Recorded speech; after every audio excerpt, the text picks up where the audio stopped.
Welcome to Titans of Terror, where we look at the men and women who have shaped the horror landscape. Today's subject, horror maestro Dario Argento.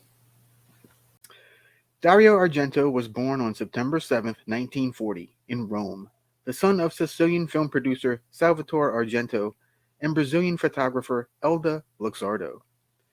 As a teenager, Argento began working as a film critic, writing for magazines, and as a columnist for the Rome-based newspaper Passe Sera.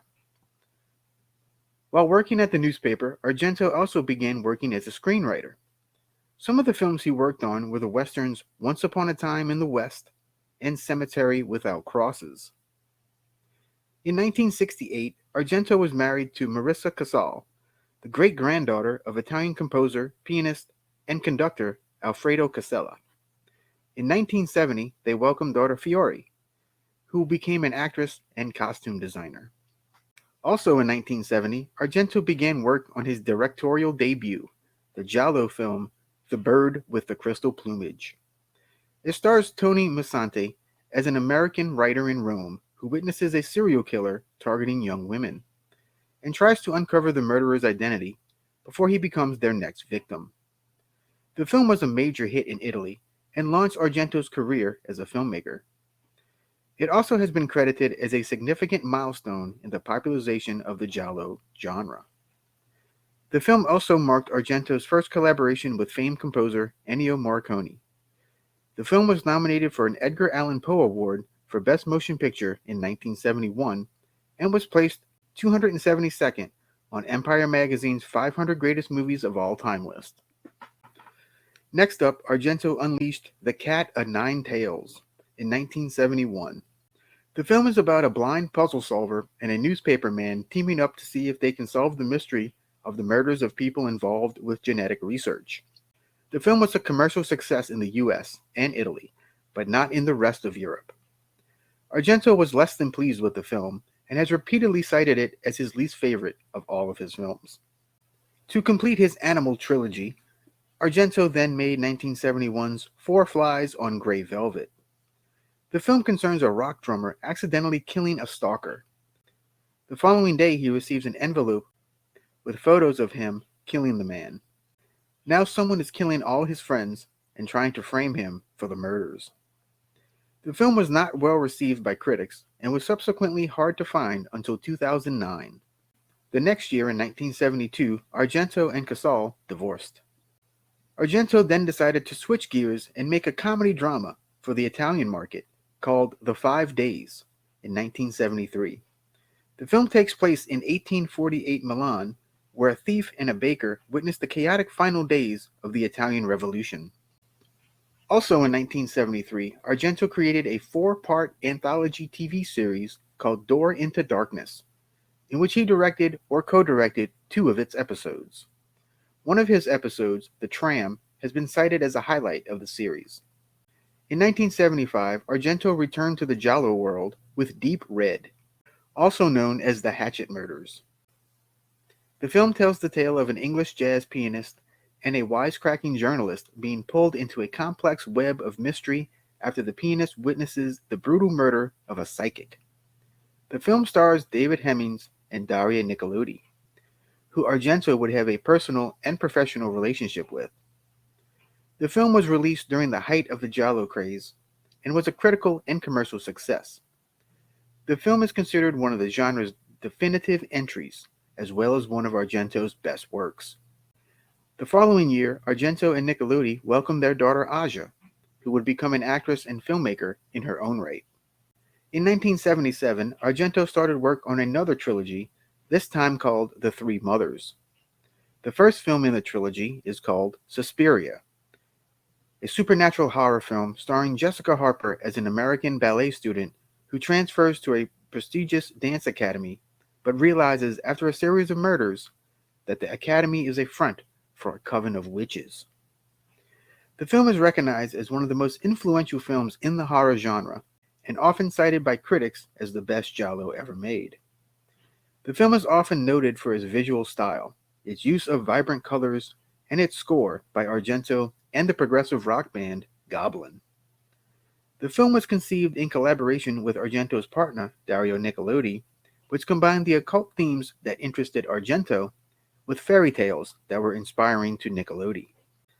In 1978, Argento collaborated with George A. Romero on Dawn of the Dead, earning a producer credit and providing soundtrack work for the film. Argento also oversaw the European release of the film, where it was entitled Zombie, which was much shorter and featured more of the score written and performed by Goblin. In 1980, Argento returned to the Three Mothers trilogy with Inferno. The plot follows a young man's investigation into the disappearance of his sister, who had been living in a New York City apartment building that also served as a home for a powerful, centuries-old witch. Initial critic response to the film was largely negative, but has been reassessed over the years, with critic Kim Newman calling the film perhaps the most underrated horror movie of the 1980s. During the production, Argento became stricken with a severe case of hepatitis and had to direct some of the scenes while lying on his back. At one point, he became bedridden for a few days, which prompted filming to be restricted to second unit work, some of which was done by Italian horror legend Mario Bava. Argento has called Inferno one of his least favorite of all of his films, as his memories of the movie are tainted by his recollection of the painful illness he suffered. In 1982, Argento returned to the world of Giallo with Tenebrae, about an American author promoting his latest murder mystery novel in Rome, becoming embroiled in a search for a serial killer who may have been inspired to kill by his novel. The film features a groundbreaking 2.5-minute crane shot around and outside of a house that's still talked about today. Argento was inspired by a series of incidents which saw an obsessed fan telephone him to criticize him for the damaging psychological effects of his previous work. The telephone calls culminated in death threats toward Argento, who channeled the experience into the writing of Tenebrae. In the United Kingdom, it was added to the infamous Video Nasties list and banned from sale until 1999. The US version, entitled Unsane, was released in 1984, heavily censored and panned by critics. The original version later became widely available and has been reappraised as one of Argento's best films by many fans and critics. Argento's next film was 1985's Phenomena, a giallo concerning an American girl at a remote Swiss boarding school who discovers she has psychic powers that allow her to communicate with insects. She uses this power to pursue a serial killer who is butchering young women at the school. Phenomena showed Argento's predilection for using new technology, as evident by the film's several prowling Steadicam shots. Phenomena was a big hit in Italy, outgrossing films such as Gremlins, Dune, and The Terminator. The US and UK version of the film is called Creepers and has over 20 minutes cut from the film and was re-edited. It was around this time that Argento and Nickelodeon split after 11 years together. Argento then took a break from directing to write 2 screenplays for Mario Bava's son, Lamberto. The resulting films were Demons and Demons 2, which were both lauded for their makeup effects, but not much else. Argento returned to the director's chair in 1987 with Opera, a giallo about a young soprano giving the role of Lady Macbeth, becoming involved in a series of murders being committed inside an opera house by a masked assailant. Like many productions of Macbeth, the film was plagued by misfortunes. Argento's father passed away during pre-production. Actress Vanessa Redgrave dropped out shortly before production began, leading to the character's role in the film being severely reduced. And the lead actress received real burns from the multiple takes she needed during the scene where she is tied to a chair in a burning room. In 1990, Argento reteamed with George A. Romero to unleash Two Evil Eyes, a 2-story anthology based largely on the works of Edgar Allan Poe. Argento directed the Black Cat segment, starring Harvey Keitel. Critics mostly commented on the disjointed nature of the film. Argento's next 3 films starred his daughter Aja. First up was 1993's Trauma, which follows a troubled anorexic teenage girl and her boyfriend who attempt to stop a serial killer who murdered her parents. Appearing naked in front of her father was deeply disturbing for Aja, stating it was very weird, very painful. something that I carried with me but didn't really have the courage to have a conversation with him about. Definitely, it hurt me and manipulated my personality. Next up was 1996's The Stendhal Syndrome, about a young policewoman slowly going insane while tracking down an elusive serial killer through Italy, when she herself becomes a victim of the brutal man's obsession. This was reportedly the first feature film made in Italy to use CGI. Then in 1998, Argento made his version of The Phantom of the Opera, with Julian Sands playing the title role and Aja playing Christine.